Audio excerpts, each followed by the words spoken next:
Selamat datang di Virtual Spoiler. Jangan lupa like, komen, subscribe, dan follow. Sebelum videonya dimulai, Mimin mau meminta tolong ke kalian semua untuk bantu channel ini agar bisa monetisasi dengan cara subscribe channel ini dan selalu menonton video terbarunya. Terima kasih. Kita lanjut ke videonya. Bab 115, Chapter 138, Rafnoma Terakhir, Bagian 3. Sebuah tempat di mana orang datang untuk melampiaskan hasrat rendah yang tak bisa mereka ceritakan pada siapapun. Karena itulah, kecelakaan yang tak terduga kadang terjadi. Para pria yang datang ke sana sering salah paham. Mereka mengira hanya dengan beberapa koin perak kusam, mereka bisa membeli segalanya dari seorang wanita. Bajingan gila. Di bawah cahaya lampu redup yang hampir padam, seorang pria menjerit seperti orang kehilangan akal, mengeluarkan suara parau dari tenggorokannya. Wanita yang duduk di depannya, sambil memeluk anak kecil, memiliki lebam biru terang yang bengkak di lehernya. Jika sedikit saja terlambat, luka itu akan melingkar ke tempat yang seharusnya tidak tersentuh. Berani-beraninya orang gila ini menusukku. Ada potongan logam kecil tersangkut di sisi tubuh pria itu, di tempat yang tak bisa ia raih. Dengan kedua tangan ia berusaha mencabutnya, tapi gagal. Akhirnya, ia melampiaskan amarahnya pada wanita dan anak di depannya. Sebuah getaran menggema dalam, seperti tubuh yang dihantam keras. Namun yang membuat semuanya terasa berarti adalah sang ibu. Ia mengatupkan gigi, menutupi putranya dengan seluruh tubuhnya. Naluri keibuan yang bersinar bahkan di tempat paling rendah dan hina, tak ragu memeluk anak kecil itu. Dari luar terdengar suara hujan. Vlad masih mengingat jeritan ibunya yang dulu bercampur dengan suara hujan. Vlad adalah pria yang selalu ingin melindungi sesuatu. Namun pedang yang pertama kali ia gunakan untuk melindungi seseorang terlalu kecil dan terlalu pendek.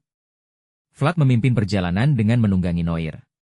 Namun ia terlihat gelisah, berkali-kali menggaruk lehernya. Anak itu masih menatapku? Iya, jawaban Stephen tenang, meski pertanyaannya samar. Vlad mengernyit mendengarnya. Apa sebenarnya yang kau lakukan? Malam tadi, Rafnoma terakhir berhasil diselamatkan dari para pedagang budak. Anak laki-laki bernama Karl itu hanya menatap punggung Vlad, tetap berada dalam pelukan wanita tersebut. Kenapa kau tidak pura-pura akrab saja? Dia sedang memegang pisau. Bukan dia. Maksudku Karl Rafnoma. Semakin tepat menyebut gelarnya, semakin baik. Markus mengatakan agar ia diperlakukan hati-hati.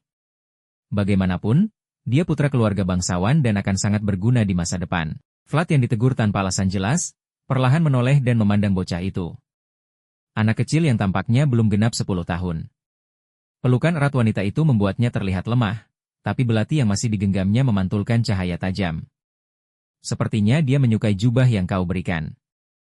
Aku cuma meminjamkannya untuk menahan hujan. Nanti juga kuambil lagi.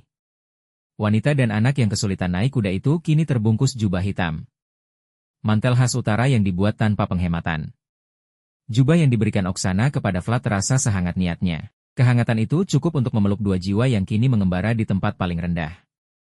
Pokoknya, perlakukan dia dengan hormat. Hubungan buruk tak pernah membawa hal baik. Anak seharusnya diurus oleh anak. Di tempat penuh keburukan ini, satu-satunya yang tampak bisa diandalkan hanyalah Vlad. Kata-kata Markus memang tepat. Baiklah. Dengan tugas yang terasa seperti bukan tugas, Vlad kembali menoleh pada bocah itu. Rambut hijau dipotong asal, seolah terburu-buru. Pipinya cekung, mungkin karena pengalaman pahit. Ia terlihat kurus dan lelah, tapi wajah alaminya belum sepenuhnya pudar. Kalau dia tumbuh besar, banyak wanita yang akan menangis karenanya. Meski baru sekitar 10 tahun, sisa-sisa pesona mawar itu masih terlihat. Wajah bocah itu kelak akan mencapai titik di mana para wanita tak akan bisa berpaling. Tapi Vlad tidak tahu itu. Anak di depannya ternyata memikirkan hal yang serupa. Permisi. Pergi. Penolakan itu menusuk seperti belati bahkan sebelum kalimat selesai. Kata pertama yang berani, tapi respons dingin bocah itu membuat udara terasa membeku. Aku belum bilang apa-apa. Menjauh. Jangan dekati Marta. Belati di tangan kecil itu berayun. Tak terlalu mengancam, tapi sorot matanya tajam. Baik. Vlad mengangguk melihat tatapan minta maaf dari wanita itu. Mungkin bukan sikap yang pantas pada penyelamat, tapi sangat bisa dimengerti. Vlad tahu betul, Tak peduli seberapa muda, ada hal yang ingin kau lindungi. Kau sudah melakukannya dengan baik. Vlad tersenyum pahit pada bocah yang penuh duri seperti landak terluka. Tetap saja, kau lebih baik dariku. Pada akhirnya, dia berhasil melindunginya. Hari itu, goresan tipis terukir di leher pedagang budak yang terbaring di ranjang. Kecil dan dangkal, tapi jelas mematikan. Bocah itu benar-benar membidik dan menghentikan roh jahat yang menyerbu wanita itu. Akhir yang jauh lebih baik daripada masa kecilnya sendiri. Tolong, teruslah seperti itu nanti. Situasinya mirip, tapi hasilnya berbeda. Melihat bocah itu melindungi wanita yang terluka di dalam tenda pedagang budak, Vlad merasakan penghiburan yang tak ia pahami. Ambil ini. Hah? Karl terkejut ketika sebungkus kertas dilemparkan padanya tanpa penjelasan. Aroma harum langsung tercium bahkan sebelum dibuka. Di atas kertas itu tercetak lambang keluarga Connor. Apa ini? Makan. Mahal. Sosis keluarga Connor. Itu adalah pujian dan tanda terima kasih Vlad untuk Karl. Seperti panas dari api unggun yang berderak, mata bocah di kejauhan terus mengikuti Vlad. Vlad kini makan daging kering dengan tenang, pura-pura tak menyadari tatapan yang jelas terlihat. Sepertinya Karl Ravnoma sangat tertarik padamu. Aku sudah memberinya jubah dan bahkan sosis favoritku. Kalau itu sosis keluarga Connor, tentu beda ceritanya. Markus menggeleng pelan. Mungkin mereka tak langsung berubah hanya karena diberi sesuatu, tapi setidaknya itu bukan hubungan yang buruk. Kukira dia hidup di tempat rendah dan akan bersikap seperti orang asing. Ternyata dia masih tahu cara berterima kasih. Tapi apa benar bisa dengan bocah sekecil itu? Vlad yang memotong daging kering dengan belati melirik Karl lewat nyala api. Ravnoma terakhir. Anak yang bisa menjadi poros kekuatan lain di barat. Namun beban yang ia pikul terlalu berat. Kita harus membuatnya bisa. Di belakang Gaidar, masih ada keluarga-keluarga yang memilih netral. Sebagian hanya menunggu kesempatan, tapi benar bahwa masih ada yang setia pada Ravnoma. Kalau momentum Gaidar runtuh dalam perang ini, aliansi barat pasti terguncang. Perang tak berakhir dalam satu pertempuran. Peter memandang jauh melampaui Deirmar dan menginvestasikan waktu serta uang besar untuk membawa Ravnoma terakhir keluar dari barat. Kalau ada front yang bergerak bolak-balik, sehebat apapun Gaidar, dia akan pusing. Ia memang sedang unggul. Tapi jika api menyala dari belakang, bahkan Gaidar pun tak bisa tetap tenang. Untuk mencegah situasi seperti itu, garis keturunan Ravnoma selama ini dibasmi. Sekarang tinggal kembali, misi berhasil, bahkan melampaui harapan. Namun Markus yang mengunyah daging kering dari Vlad justru mengerutkan kening. Ada apa? Tidak, bukan apa-apa. Markus, ksatria yang lama bergerak di bayangan Bayezid. Ia selalu ditempatkan di situasi rumit dan hampir selalu sukses. Karena semuanya berjalan terlalu mulus.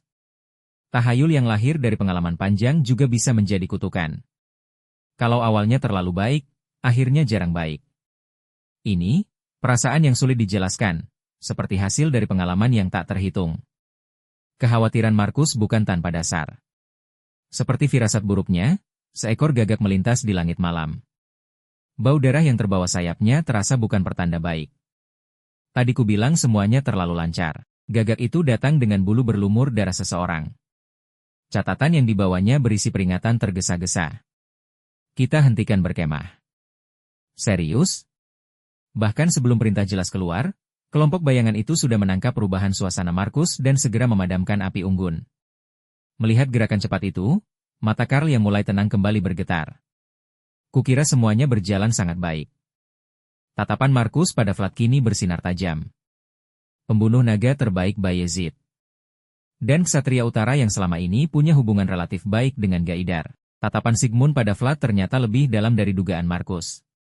Sepertinya Gaidar menyimpan dendam lebih besar padamu dari yang kukira. Markus menyerahkan pedang berlumur darah itu pada Vlad. Di catatan itu tertulis namanya, dan satu nama lain yang belum pernah ia dengar. Semua jalan sudah diblokir? Benar, Count. Saya menerima konfirmasi jelas dari para tuan tanah lewat surat sihir. Count Sigmund menatap peta di dalam tenda garnisun, tempat ia terpaksa berhenti karena gangguan Peter. Jadi jaringnya sudah ditebarkan. Pasukan serangan utara yang menyapu barat. Bukan hanya Gaidar yang marah atas gangguan Vlad. Aksi sabotasenya di jalur pesisir barat cukup untuk membuat para tuan tanah sekitar geram. Memang bajingan. Kau cepat sekali menumpuk kebencian. Satu persatu penanda dipindahkan di atas peta. Dari ujung jari Sigmund, jalan ke utara ditutup seperti bidak catur. Terlalu percaya diri juga masalah, Vlad dari Soara. Para tuan tanah barat bergerak lebih agresif dari perkiraan. Latar belakang kriminal Vlad kini berbalik menjadi kebencian yang perlahan mencekiknya. Berapa lama lagi dia tiba? 3 hari. Bagus. Seharusnya cukup. Dan akhirnya, jalan terakhir pun ditutup. Senyum dalam muncul di wajah Sigmund saat ia memblokir rute itu. Kirim kavaleri setelah bocah itu. Tunjukkan pada kehendak sialan Bayezid kekuatan Gaidar. Siap, Count. Bidak terakhir jatuh dari ujung jari Sigmund. Di atasnya berkibar bendera kavaleri tercepat di barat. Kau akan membayar ulahmu, Bayezid. Di barat, bukan yang dirampok yang ditakuti. Yang ditakuti adalah perampoknya. Sigmund harus menunjukkan dan membuktikan itu pada Peter. Suara derap kuda memenuhi perkemahan saat mereka berangkat. Gerombolan penunggang yang melaju tanpa ragu melintasi tanah liar. Di panji yang mereka bawa, tergambar lambang kavaleri yang ditakuti seluruh barat. Terima kasih sudah mendengarkan Virtual Spoiler. Sampai jumpa di pembahasan berikutnya.